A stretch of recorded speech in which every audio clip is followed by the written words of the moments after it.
చిన్న పిల్లలకు దృష్టి తగిలినప్పుడు ఏం చెయ్యాలి? పసిపిల్లలకి దృష్టి ఇటే తగులుతూ ఉంటుంది.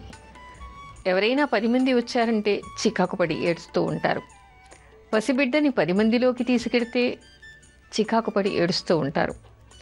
అయితే చాలామంది అనుకుంటూ ఉంటారు, ఆ శబ్దాల వలన, అక్కడ ఉండేటువంటి ఏకాంతత లేకపోవటం వలన, ప్రశాంతత లేకపోవటం వలన అలా పిల్లలు చికాకు పడుతున్నారు, వాళ్ళకి రెస్ట్ లేదు, ఇంట్లో ఉన్నంత ఫ్రీడమ్ లేదు, కట్టిపడేసినట్టు ఒక దగ్గర పెట్టుకొని కూర్చోవడం వల్ల చికాకు పడుతున్నారు అని చెప్తూ ఉంటారు. కానీ నిజానికి పిల్లలకి దృష్టి దోషాలు బాగా తగులుతూ ఉంటాయి. అయితే చాలామందిలో అపోహ ఏమిటంటే, పిల్లల్ని ఓరవలేక ఎవరో వచ్చినటువంటి వాళ్ళు చూడడం వల్ల దృష్టి తగిలింది అని చాలామంది అపోహపడుతూ ఉంటారు. కానీ పసిపిల్లలకి ఏమిటంటే, తల్లి దృష్టి కూడా చెడ్డది అని చెప్తూ ఉంటారు. దీనికి ఒక చిన్న కథ కూడా చెప్తూ ఉంటారు. పూర్వకాలం బిడ్డ చాలా అందంగా ఉంటుందిట. ఆ తల్లికి చాలా మురిపెం. అస్తమానం ఆ బిడ్డ వైపు ప్రేమగా చూస్తూ ఉండేదిట.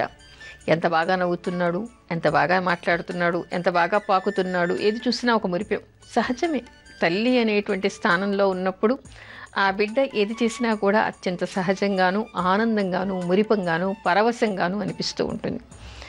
కానీ అదే పనిగా ఆ బిడ్డను చూస్తూ ఉండటం వలన ఒకరోజు ఆ బిడ్డ అమ్మమ్మ అంటే తల్లికి తల్లి చెప్పిందిట, అలా అస్తమానం బిడ్డ వైపు చూడమాకు, అది మంచిది కాదు అందిట. నేను తల్లిని కదా, నా దృష్టి దోషం ఎందుకు తగులుతుంది? నేను కన్న తల్లిని ప్రేమగా చూస్తున్నాను, ఆప్యాయంగా చూస్తున్నాను, మురిపంగా చూస్తున్నాను, నాకు ఇదే కదా ఆనందం అందిట. అలా కాదు, ఒక నల్లరాయిని పెట్టుకో ఎదురుగా.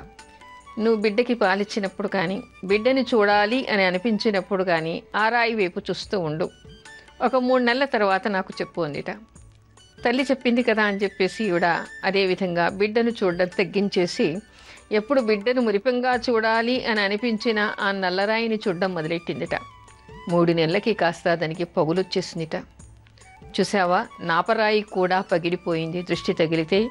అందుకని బిడ్డలకి తల్లి అయినా సరే అదే పనిగా చూడకూడదు, అదే పనిగా వాళ్ళ మీద దృష్టి పెట్టకూడదు. పెట్టడం వలన వాళ్ళకి దృష్టి దోషాలు తగులుతాయి. కన్న తల్లి అయినా సరే అదేవిధంగా చూడకూడదు అనేటువంటి విషయాన్ని వాళ్ళ అమ్మ చెప్పిందిట. ఇక్కడ చెప్పొచ్చేటువంటి విషయం ఏమిటంటే, మురిపంగా కానీ మరే విధంగా కానీ మనము పిల్లల్ని అదే పనిగా చూడటం కానీ వీక్షించడం చేయకూడదు అని మనకి చెప్తూ ఉంటారు. ఏదో ఒక రకంగా వాళ్ళ మీద దృష్టి పెడుతూ ఉంటారు. అలా చేయటం వలన కూడా వాళ్ళకి ఎదగరని, వాళ్ళకి దోషాలు తగులుతాయి అని చెప్తూ ఉంటారు. ఈ దృష్టి దోషాలు తగలకుండా ఏం చెయ్యాలి? బిడ్డ పుట్టినప్పటి నుంచి అనేక జాగ్రత్తలు తీసుకుంటూ ఉంటారు. ఇది బిడ్డలు అనేక రకాలుగా ఏడుస్తూ ఉంటారు కూడా. ఒకటేమిటి, ఎవరైనా వచ్చినప్పుడు, చికాకు పడినప్పుడు, దృష్టి దోషాలు తగిలినప్పుడు చికాకు పడి ఏడ్చేస్తూ ఉంటారు, అసహనంగా ఏడ్చేస్తూ ఉంటారు.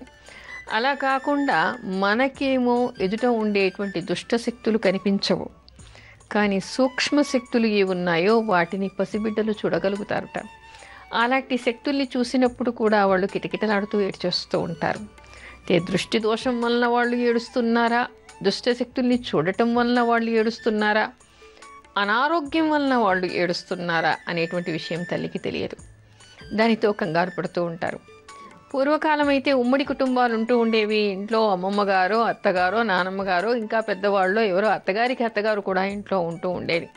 దానితో ఇదేం లేదు, ఈ దృష్టి తీసేయి, లేదా ఆరోగ్యం ఏముంది, ఎలా ఉంది, తిన్నాడా, తినలేదా, ఏ టైంకి తిన్నాడు, వాంతి చేసుకున్నాడా, లేదా మోషన్స్ అవుతున్నాయా, దేనివల్ల ఉంది అని చెప్పేసి కడుపు మీద చేయి పెట్టి చూసి వాళ్ళు ఇట్టే దానికి మందు ఇవ్వడమో లేక దృష్టి తీయడమో లాంటిది చేస్తూ ఉండేవాళ్ళు.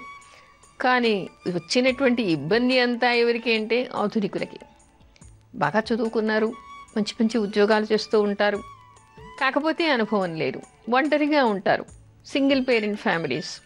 ఈ బిడ్డకి కాస్త ఏడ్చారు, ఆగలేదు అనగానే వెంటనే డాక్టర్ దగ్గరికి తీసుకెళ్ళడం, వాళ్ళేవో మందులు వేసేయటం, అయినా అది తగ్గకపోవడం, మళ్ళీ డాక్టర్ని మార్చేయటం, మందులు మార్చేయటం, దాంతో వాళ్ళు మజ్జుగా పడుకోవడం, ఇలా అనేక రకాలుగా పక్కకి మరో రోగానికి కూడా దారితీసేటువంటి అవకాశాలు చాలాసార్లు ఏర్పడుతూ ఉంటాయి. అయితే తల్లులు తెలుసుకోవాల్సింది, ముఖ్యంగా ఈ రోజుల్లో ఆధునికులు తెలుసుకోవాల్సినటువంటి విషయాలు చాలా ఉన్నాయి. ఇక్కడ ఏమిటంటే, బిడ్డలు అనేక రకాల కారణాల వలన ఏడ్చేస్తూ ఉంటారు. అది అనారోగ్యం వలన కాదా, మనం ఏం పెట్టాం, ఏం చేసాం, మోషన్స్ అవుతున్నాయా, వాంతులు అవుతూ ఉన్నాయా, సరిగా ఆహారం తీసుకుంటూ ఉన్నారా, కడుపులో ఏమైనా నొప్పిగా ఉందా, కడుపు మీద చేపెట్టి చూస్తేనే వాళ్ళకి తెలిసేది. అలాంటివి గమనించాలి. దానికి తోడు ఎందుకు అకారణంగా ఎందుకు ఏడుస్తున్నారు? కొంతమంది చీకటిగా ఉంటే భయపడుతూ ఉంటారు, సూక్ష్మ శక్తుల్ని చూసి భయపడుతూ ఉంటారు. అలాంటప్పుడు ఏం చెయ్యాలి?